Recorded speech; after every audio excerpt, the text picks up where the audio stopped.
Today, I'm giving you all the keys to the castle. We all know travel season's coming up.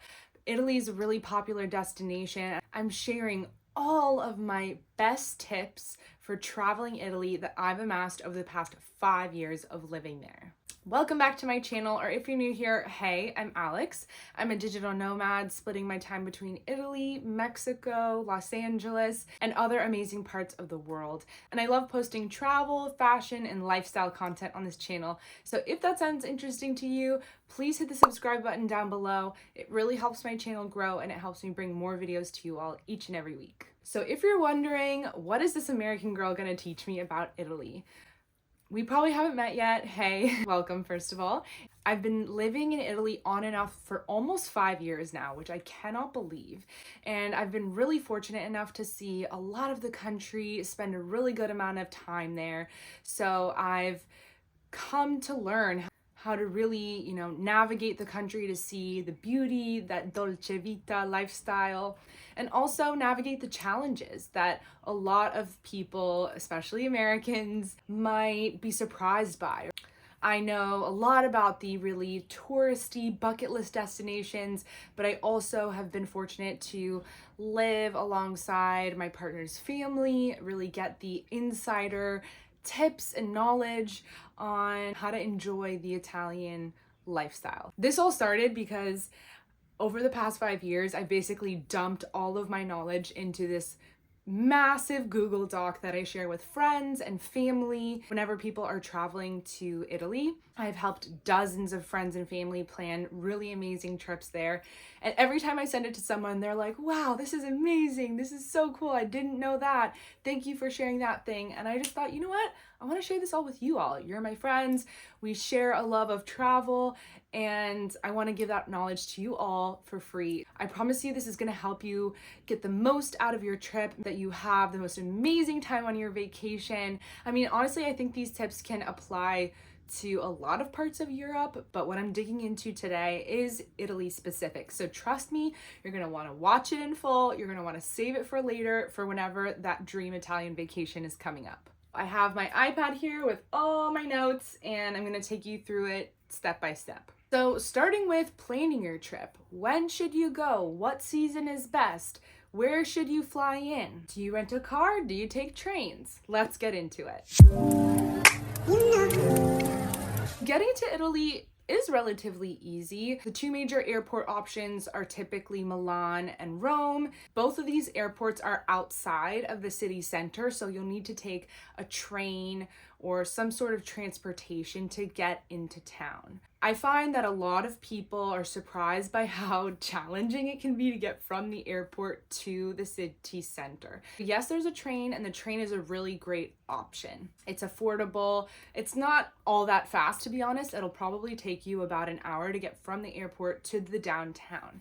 However, I find that a lot of flights leaving America sometimes land in Italy at odd hours. Maybe it's later in the night, and the trains don't run 24/7. If you're going to be arriving later in the evening, there's a chance that between customs and waiting for bags, you might miss the last train into the city, which means you'll have to take a taxi. So keep that expense in mind, and know that if you're, finding a really cheap ticket that's landing at an odd hour, that's great, but you might have that extra expense to factor into your trip. The Milan airport is a lot more modern, but both airports work really well. Just make sure when you're leaving Italy, if you're planning to get to the airport by train, you're giving yourself enough time to get to the station and to get to the right platform, because the trains don't run all that often. You might find a train running every 30 to 40 minutes, and if you're really cutting it close, that might not be enough time for you to make your flight. I've definitely made that mistake where I got to the Milan train station and I didn't realize that platform 1 is quite a walk. It's not right at the entrance where a lot of the other platforms are, and by the time I completed that 10-minute walk, the train had already left and I had to wait an hour for the next train. So don't make that mistake. Now, in terms of time of year, this is really up to you and what you like to do. Of course, if you watch my videos, you've seen me say over and over again, there is nothing better than an Italian summer.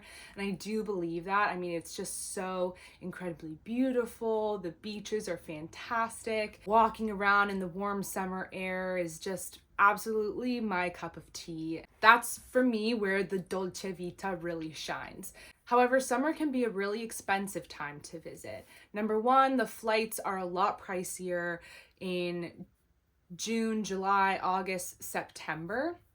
And number two, the prices of the hotels and accommodations go up quite a bit, especially in the month of August. I have to say, I don't recommend that you travel to Italy in the month of August. Some people don't know that Italians celebrate a really important holiday in the summer in mid-August called Ferragosto. And it's really common for a lot of businesses and shops, restaurants to either shut down completely or have really, really reduced hours in the month of August. I experienced this for the first time when I went to Milan in August, which I don't recommend, so hot, and everything was closed. And this sometimes is like really incomprehensible for Americans. I mean, an American business would never. This is a little peek into things that Italians prioritize. You know, it's not all business. A lot of shop owners, restaurant owners will shut down their entire restaurant for a month or for several weeks in August and go on vacation. If there were some things on your list that you really wanted to see, they might not be open in August, or they could be incredibly crowded. If you're planning on going to the beaches, everyone is flocking there. Accommodations, again, are more expensive and you're gonna see a ton of people. I personally love to vacation in Italy in the late summer or fall. So I find that September is a fantastic time to visit. It's cooled off a little bit, so you're not just like super sweaty all the time. You'll see less crowds at your destinations. You've seen the price drop a little bit at accommodations. And it's usually still warm enough to do a lot of warm weather activities like beaches. Now, I do have to warn you, September can be a little bit tricky. Several years ago, we were in Portofino in October and still swimming. It was super warm. But last year, my parents were visiting in like mid and later September. And by the time they arrived, a lot of those like really warm weather days at the beaches had gone. The weather can be a little bit unpredictable as the seasons are changing. So if you're really looking to spend a lot of time at the beach, come earlier in September. If that's not super important to you, later in the month is definitely great. Don't discount visiting Italy in the fall, winter, or spring. Italy is honestly gorgeous year-round. Every season has different foods, produce, cuisine to enjoy, and you're gonna see a lot less crowds those times of year. For example, one of my very first times visiting Italy with my partner, we went to Venice in February. And I'm not gonna lie, it was cold. So you gotta make sure you're prepared with the right clothing and that you're staying bundled. But now that I've also seen Venice in the peak of summer, I mean, granted, it was the Venice Film Festival. It was really like probably the craziest you could ever see Venice. I have to say I preferred it in the winter. It was much calmer. There were way less people. You could actually take a photo and see sights without just swarms of people in front of you. You could actually go and sit down at a bar or a restaurant and enjoy your meal without the crowds. Wintertime was a really magical time to be in Italy. It was a calmer time to be in Italy. So if you don't mind the cooler temperatures and if you know how to prepare yourself and stay warm while on the go, it's definitely a great option. Okay, moving on into transportation. This is always a huge question from friends and family who are wondering how to structure their trip. Typically, the two options that you're faced with are moving around by train or moving around by car, and both have pros and cons. I'm a really big advocate for the train system. Italy is super well connected with trains, and if you are headed to a destination that's not directly on your route, you'll probably have to change 1, maximum 2 times. But it's a really convenient way to travel. It's the more user-friendly way to travel. You can buy your train tickets online, either directly from the train operators or with apps like Omio, which I really like. You have your QR code directly on your phone. You can easily just walk up to the station, get to your platform, watch and see incredible scenery as you go by. So it's a really convenient way to get around. Now, keep in mind, yes, it's 2023, and no, Italy does not have any ride-sharing services. There's no Uber, there's no Lyft, none of that. When you get to a city, you'll be relying on taxis or public transportation. Now, that's not a problem if you're going to be in major metropolitan areas like Rome or Milan or Naples, but if you're wanting to see smaller towns, it can be a challenge. We typically like to move around with public transportation, but even then, bus lines aren't always timely or reliable. Of course, my favorite way to get around any Italian city is always walking. It's often the fastest way to get around because buses aren't reliable or there's a lot of traffic and your taxi will take forever. So you're gonna be doing a lot of walking either way. Now, when it comes to renting a car, I find a lot of people are initially excited about that idea, and as they start to learn more, it becomes less attractive. Or you show up and you end up getting really frustrated with the car rental experience. So here's the thing. Driving around in Italy can be really convenient, especially if you're trying to go more off the beaten path, see some of those like really tiny, romantic medieval towns. But there are a lot of challenges to driving in Italy. Number one, you need to be a really confident driver. Most of the cars in Italy are stick shifts. You do not want to be driving a big car in Italy. You're just going to be in for a world of hurt if you are driving anything larger than like a Fiat Panda or a Mini Cooper, to be honest. Of course, people do it, but you'll find that the closer you get to these towns or these destinations, parking is incredibly difficult in Italy. You're going to be trying to squeeze into these really tiny parking spots or navigating really tight turns on these medieval towns, and it'll be stressful and it'll be difficult. So keep in mind, like, go as small as humanly possible with your car if you're going to be renting a car. Also keep in mind that a lot of cities in Italy don't even allow cars into the city center, or they greatly restrict car traffic to just residents. So you might have an easy time driving between the towns, but you're gonna have to ditch your car at some point as you approach the town and walk in. A lot of people are surprised by this and think, well, why did I get a car anyway if I wasn't gonna be able to drive myself around? So keep this in mind. It's convenient if you want to get off the beaten path, but you're not going to be able to use it necessarily in the way that you want to. And lastly, there are a lot of additional costs associated with driving in Italy. Number one, gas prices.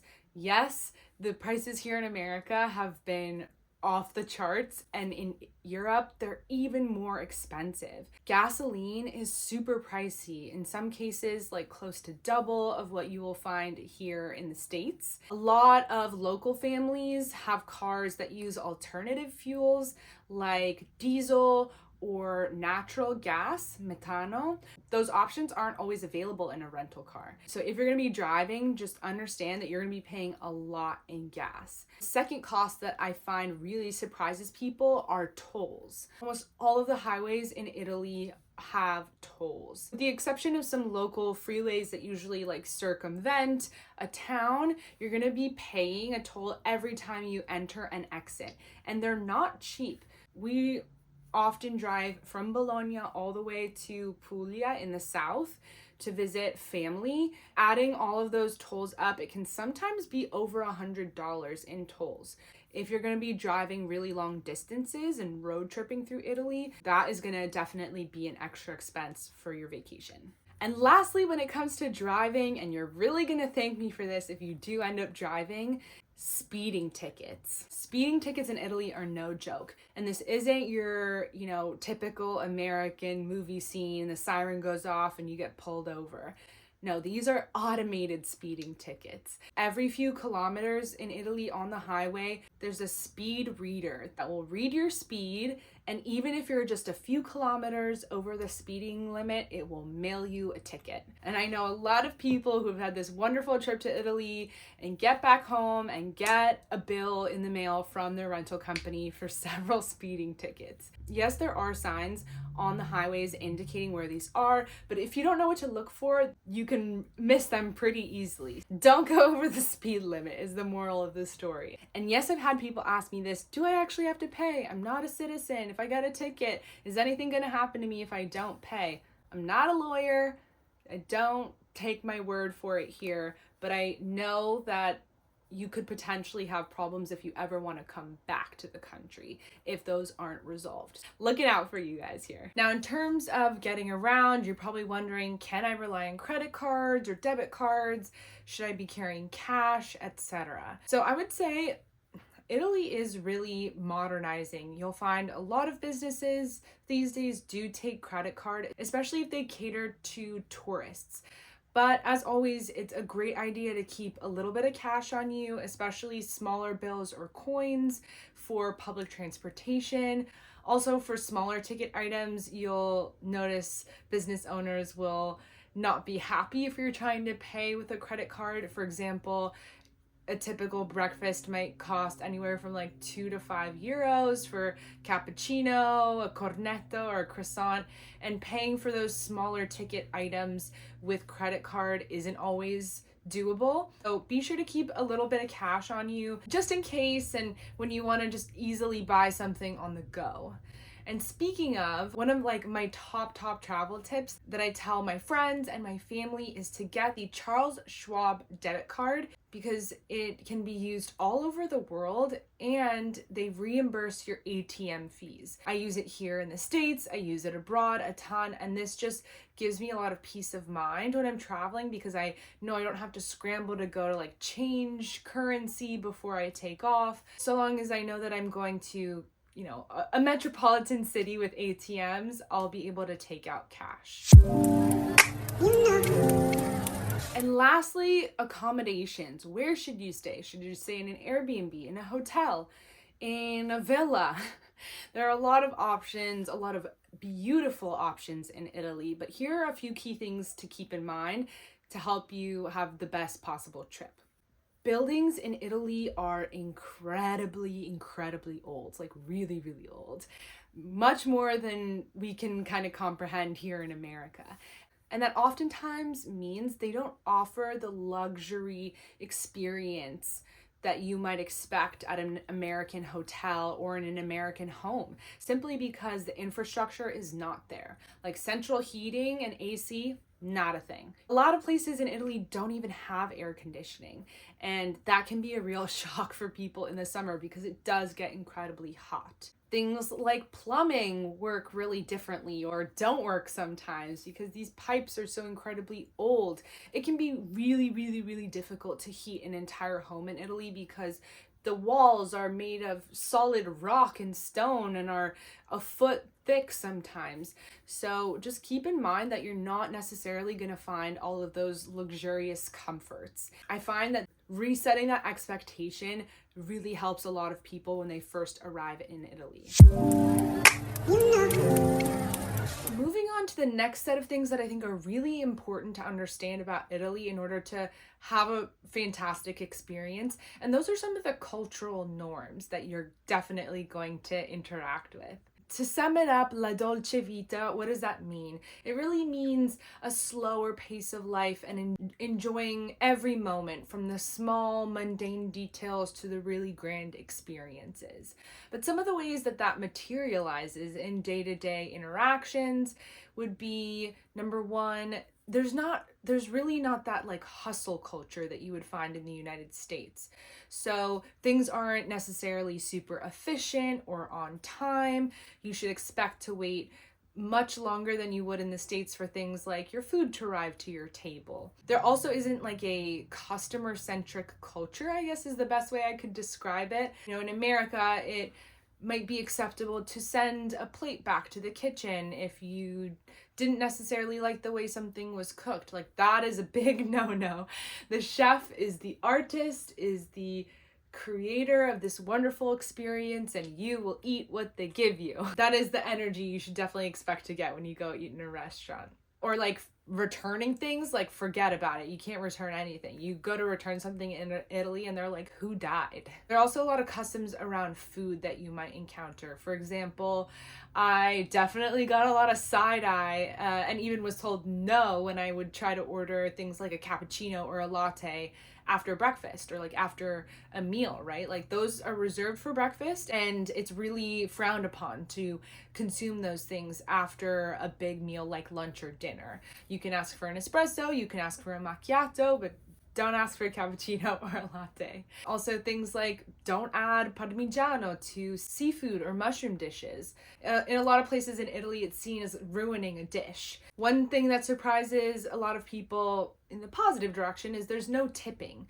The price you see is the price you're gonna pay. You know, it's not really customary at all to leave tips. If you were really blown away by the service that you received, tipping just like a few euros, like 2 to 5 euros, is seen as a big deal. So yeah, just keep in mind that things move a lot slower. You're not gonna find a lot of people hustling or rushing. That might impact your trip in a variety of ways. Keep those things in mind when you're planning out how long you wanna stay and how many activities you wanna pack into a single day. All right, so that's everything for today's video. I really want to help each and every one of you have an amazing experience wherever you are in the world. But as you can tell, I really love talking about Italy and sharing my experiences there. So if you want me to dive deeper into any of these areas, leave me a comment down below. If you enjoyed this video, if you found it helpful, please give it a thumbs up and subscribe so you don't miss any travel related videos from me. It really helps my channel grow, and it helps me bring more videos to you all each and every week. Thank you so much. I post new videos every single Wednesday, so until next week, ciao!